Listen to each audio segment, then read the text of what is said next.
Madame, Messieurs, bonjour, bienvenue dans votre journal. Dans cette édition, nous parlerons du lancement de la 19e édition de la Semaine du numérique qui a eu lieu hier matin sur le site du CIAO. Cette plateforme essentielle pour stimuler la digitalisation, mais particulièrement l'accent sur les technologies financières et digitales. Vous en saurez davantage dans ce journal. Dans le Yatenga, la communauté s'est mobilisée pour la cérémonie des récoltes dans le champ du roi du Yatenga, une tradition qui contribue à renforcer les liens communautaires. Les détails de cet événement sont à découvrir dans cette édition. Je le disais tantôt, transformation digitale et développement économique, enjeu des fintech. C'est le thème de la 19e édition de la Semaine du numérique. Des conférences day, un forum start-up sont entre autres activités à voir durant le 96 heures dans la cour du CIAO. La cérémonie d'ouverture a eu lieu hier matin en présence de Daouda Yameogo. Jean-Fabrice Aka, responsable commercial et marketing du groupe Logiciels et Services, est présent à la Semaine du numérique au pavillon Kilimanjaro du CIAO. Son agence promeut des logiciels de gestion financière. Nous proposons des solutions informatiques dans le domaine des ressources humaines qui adressent aussi les finances, notamment tout ce qui est comptable, immobilisation, gestion aussi des stocks, des ventes, des achats, de la production. C'est que tous les métiers que vous pouvez imaginer en entreprise, aujourd'hui, nous adressons des logiciels justement à ces métiers-là. La cérémonie de lancement de la Semaine du numérique a ouvert ses portes ce 12 novembre et ce jusqu'au 15 novembre prochain sous le thème « Transformation digitale et développement économique, enjeux des fintech ». Cette tribune offerte aux experts et aux acteurs permettra d'examiner l'apport des fintech au développement socio-économique de notre pays et également la croissance économique et aussi l'impact de ces technologies qui transforment les services financiers de notre quotidien pour l'inclusion financière. Donc à travers les sous-thèmes qui seront développés au cours de cette semaine, nous attendons des experts qui puissent nous proposer, en tout cas faire déjà le point de ces innovations technologiques dans le secteur financier et également nous faire des recommandations pour pouvoir maximiser les opportunités, les avantages offerts par ces services financiers innovants, mais également aussi nous prodiguer des recommandations qui pourront nous permettre de réduire les impacts ou les inconvénients de ces services-là. Les pays invités spéciaux à cette 19e édition de la Semaine du numérique sont le Mali et le Niger. Ces pays membres de l'AES fondent l'espoir que le numérique brise les barrières dans la zone AES. Au niveau de la Confédération de l'Alliance des États du Sahel, notre objectif c'est vraiment de briser toutes les frontières au niveau social, politique et économique afin d'avoir vraiment un espace bien intégré sur tous les plans.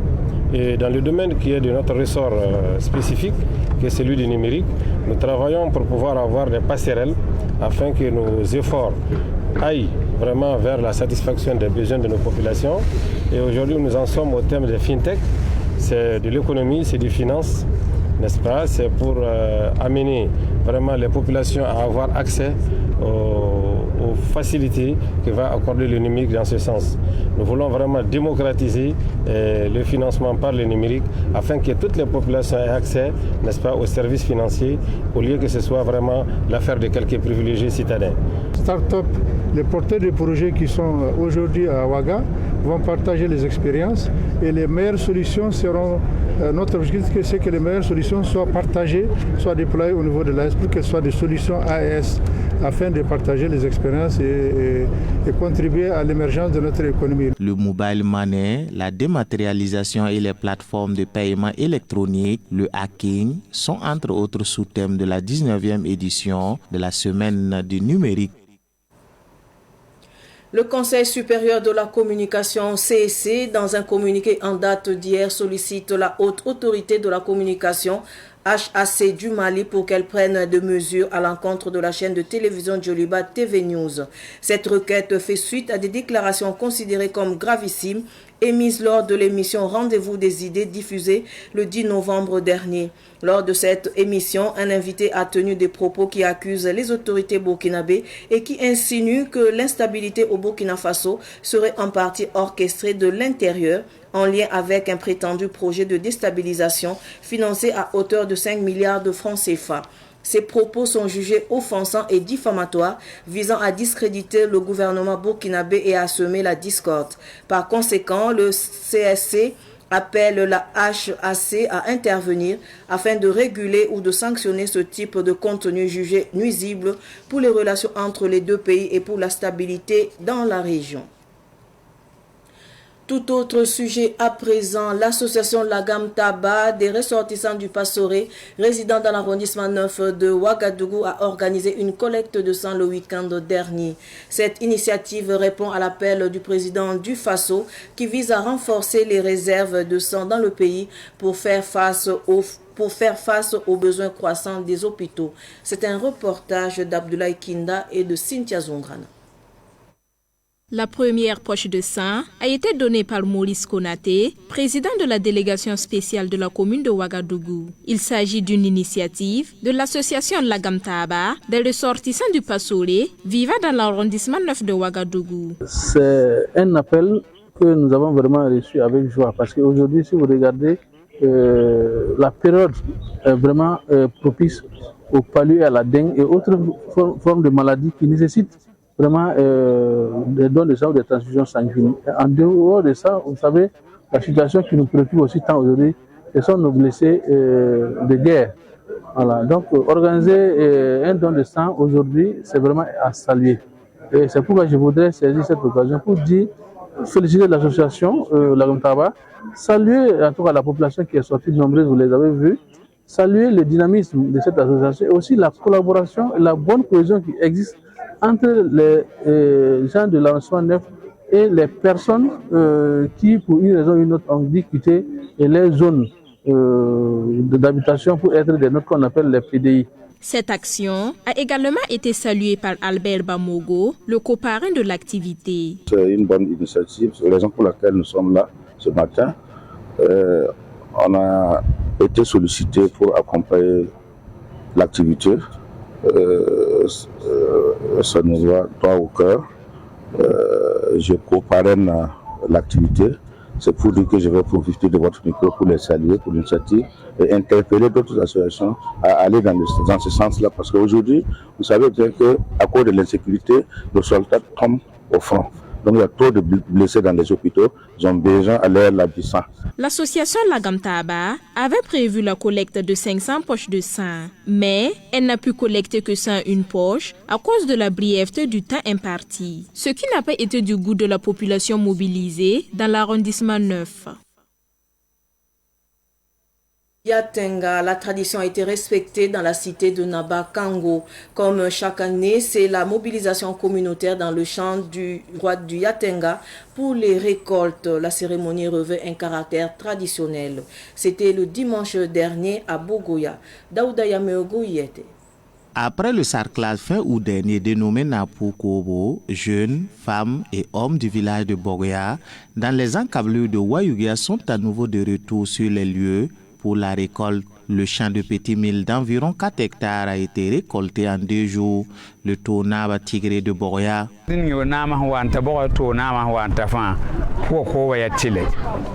Le sarclage et la récolte du sang du roi de Yatenga sont obligatoires.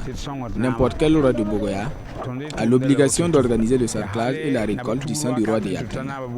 La population est sortie massivement, encore pour les récoltes. Nous ne le faisons pas pour chercher de l'argent. C'est depuis le règne de Naba Tougouri, en passant par Naba Boundi, jusqu'à Naba Kiba, que cette tradition existe. On n'a pas le droit de s'éloigner du chef. Cette cérémonie de récolte du champ de Naba Kiba vise à pérenniser la tradition. Les récoltes ne se convoient pas avec des véhicules. Ce sont les femmes qui sont chargées de transporter le mil sur les têtes jusqu'à la cour royale Lawayugia. Tonaba Tigré de Boya. Les récoltes ne se transportent pas avec des véhicules, ni des charrettes, encore moins des taxis motos. Les grands-parents portaient les billes sur leur tête. Donc nous continuons cette lancée. Ce sont les femmes et les jeunes qui transportent. Ils reçoivent de la cola et du sel et on se donne rendez-vous à l'année suivante. Sarata Belem a porté le mil depuis Boya jusqu'à la cour royale. Après avoir reçu du sel de la part du roi, elle lui souhaite longue vie. Nous sommes bien arrivés et le roi se porte bien également. Nous rendons grâce à Dieu pour cela. Nous souhaitons une bonne année et à l'année prochaine. Le roi du Yatenga invite les jeunes à s'impliquer davantage dans la pérennisation de cette tradition vieille de plus de 200 ans afin de promouvoir la tradition, la déférence du roi et la solidarité. Suite de ce journal avec la musique instrumentale, Irisso Tao à l'état civil est connu sous le nom d'artiste Tao le flûtiste du Sahel vient de mettre sur le marché discographique son premier album baptisé Kitago. Cette œuvre purement instrumentale est composée de 9 titres. Elle met en valeur la flûte, la calebasse et bien d'autres instruments. La dédicace de l'album a eu lieu hier. Les précisions avec Madina Touedrao.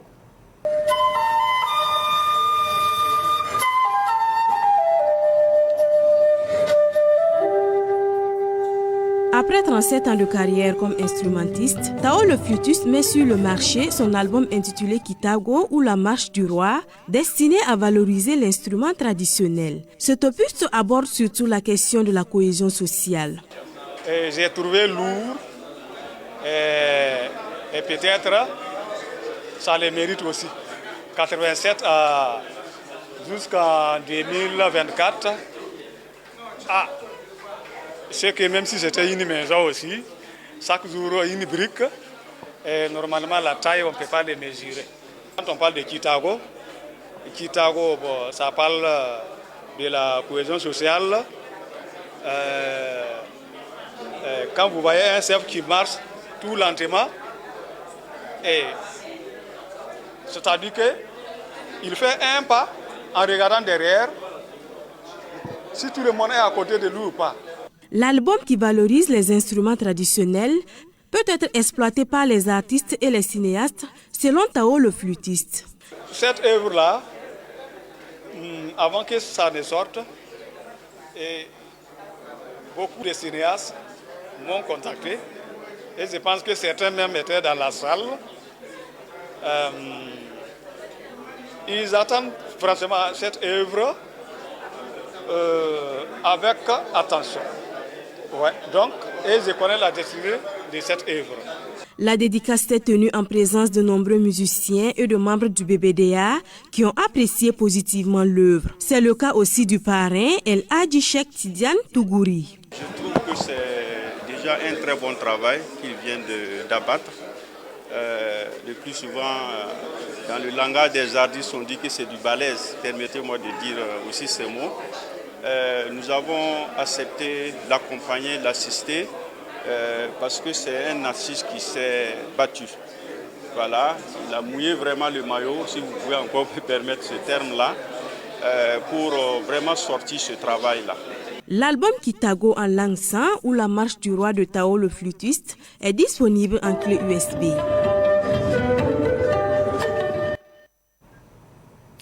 Hommage à Maître Frédéric Titenga Passéré. Le barreau du Burkina Faso rend hommage à Naba Panantougri, Maître Frédéric Titenga Passéré avant son inhumation. Réuni ce mercredi à la maison de l'avocat, le monde judiciaire s'incline devant l'illustre disparu qui est pour lui un des piliers de la justice du Burkina. À la sortie de la cérémonie, le bâtonnier Maître Batibié Benao s'est exprimé au micro d'Amadou Ouetraogo et d'Ahmed Joël Comporé. Nous voudrions dire au bâtonnier Passéré que il peut être fier du barreau qu'il a fondé et que nous aussi, nous sommes fiers de notre héritage. L'héritage légué qui est fait de valeurs, de combativité, de courage, de quête de l'excellence, de compétences et surtout qui est fait d'humanisme, d'humanité et de probité. Nous retenons de l'homme tout ce que je viens de dire, c'est-à-dire un excellent juriste qui a su très tôt qu'un bon juriste est celui qui n'est pas enfermé, mais qui est ouvert sur le monde. Quand je dis sur le monde, sur toutes les sciences. Et il a été un peu de tout cela, parce que, comme vous le savez, il était donc un homme de culture. Il était à la fois philosophe, historien, mais il était surtout donc un excellent juriste, en plus de tout cela. Il a parcouru le monde. C'est le seul qui, pour fonder le musée qu'il a fondé à Manega, est allé ramasser, comme il l'a dit, une poignée de terre de chaque pays de ce monde pour venir donc le déposer ou la déposer donc au niveau de Manega pour en faire la dalle de Manega. Et donc, nous retenons de lui un homme digne qui a su incarner l'avocat et qui a su tracer la route que nous allons prendre et nous espérons et nous pensons que nous n'allons pas trahir sa vocation et ses convictions, nous n'allons pas trahir les principes et les valeurs qu'il nous a enseignés, nous n'allons pas trahir ce qu'il nous a, en un mot, laissé comme héritage.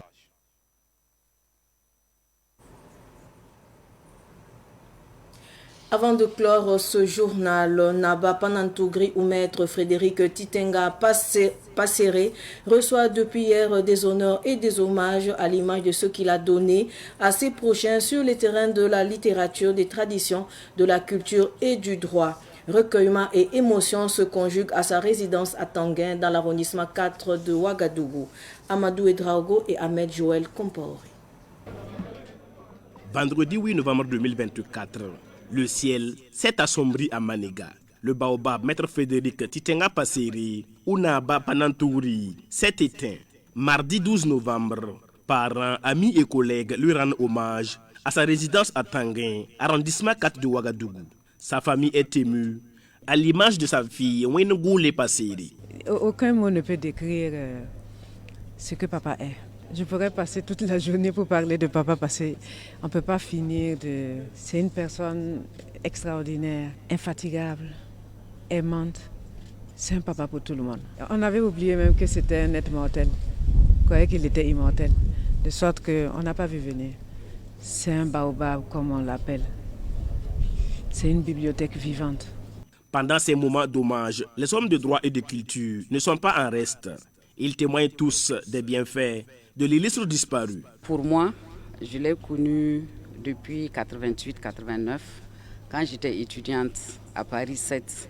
Ensuite, quand j'ai été à la direction du département de la communication, de la culture, des arts et du tourisme, c'est un monsieur qui a été d'un très grand apport, puisqu'il fait partie des trésors humains vivants. C'est un grand baobab qui s'en est allé.